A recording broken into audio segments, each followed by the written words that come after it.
Today we're going to be talking about Azure Advanced Threat Protection, specifically extending the Security Alert Playbook. That playbook has us start on Victim PC, laterally move to Admin PC, steal and harvest those credentials, or specifically tickets, move them back to Victim PC.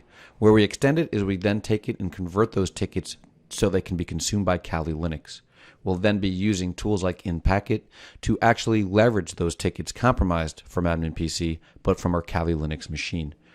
Through that, we can own the domain controller with the right privilege. From there, we're going to actually talk about Azure Advanced Threat Protection and how it leverages the sensor installed on the domain controller to actually detect this plus other nefarious activity detected earlier on in the Azure ATP Security Alert Playbook. Let's get started. We'll be making the assumption that you've already harvested the tickets from Admin PC and brought them to Victim PC. If that is not true, go to the Azure ATP Security Alert Playbook now. On the Kali Linux machine, we have to make sure that Python's FTP daemon is installed. Perform a sudo apt-get install python py ftpd lib. As you can see, ours is already installed.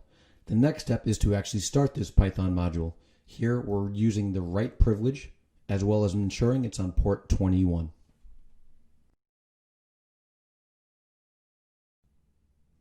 Back on the Windows PC, we're going to use an open source tool called Kikyo from the same author, Benjamin Delpy, who brought you Mimikatz.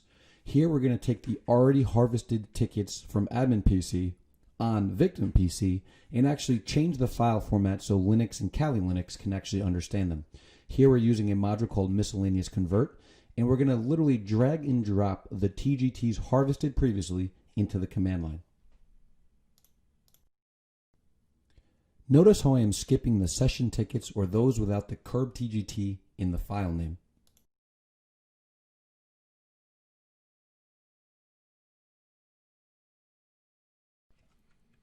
Now with the new Ccache file on disk, it's time to FTP it over to Kali Linux. Remember, we've already started the Python FTP daemon service on port 21, so now we're going to use the built-in FTP Windows service to send it over. Opening a connection to the right IP address with the anonymous user and a blank password, we can send this over via FTP. We're going to traverse to where our Ccache file is, and again, drag and drop that into the command window.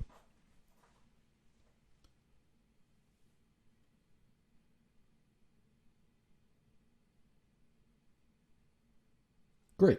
Now that we completed that, we can exit the FTP service and go back to the Kali Linux VM.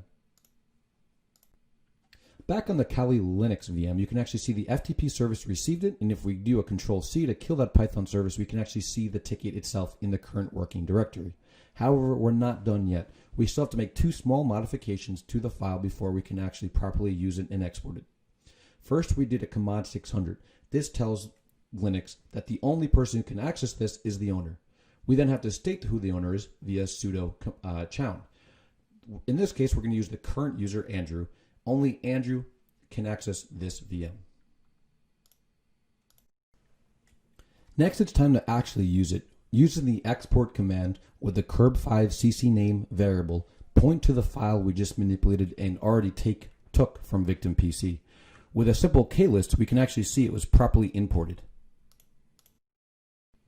Now with the tickets in memory, it's time to actually use them with real Kali Linux commands. Here we're going to use InPacket's WMI execution, passing the -k and no pass parameters, telling it to use Kerberos. We're going to also state we want to be Samira A against Contoso DC, the domain controller. Once that session's established, we successfully use the tickets, and just to prove that, a simple who am I and an echo computer name will confirm you have properly used the tickets from Kali Linux to access your domain controller.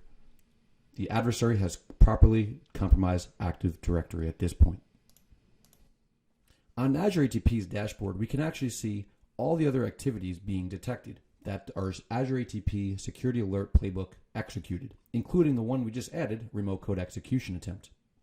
In the Remote Code Execution Attempt, we will see that not only was Samir Abiza credential seen to be accessing Contoso DC, we can actually see the IP address it came from 10.0.24.7, the IP address of Kali Linux, regardless if it was domain joined or not. And we can also see extra evidence, such as her never actually logging on to that machine before, at least in the last 30 days. Very good, insightful information for any security operations center team trying to triage and investigate if this is a true positive, benign true positive, or false positive. Azure ATP was successful in detecting the adversary from Kali Linux to your domain controller. For more information on Azure Advanced Threat Protection, go to aka.ms/AATP. I hope you learned something, and happy hunting.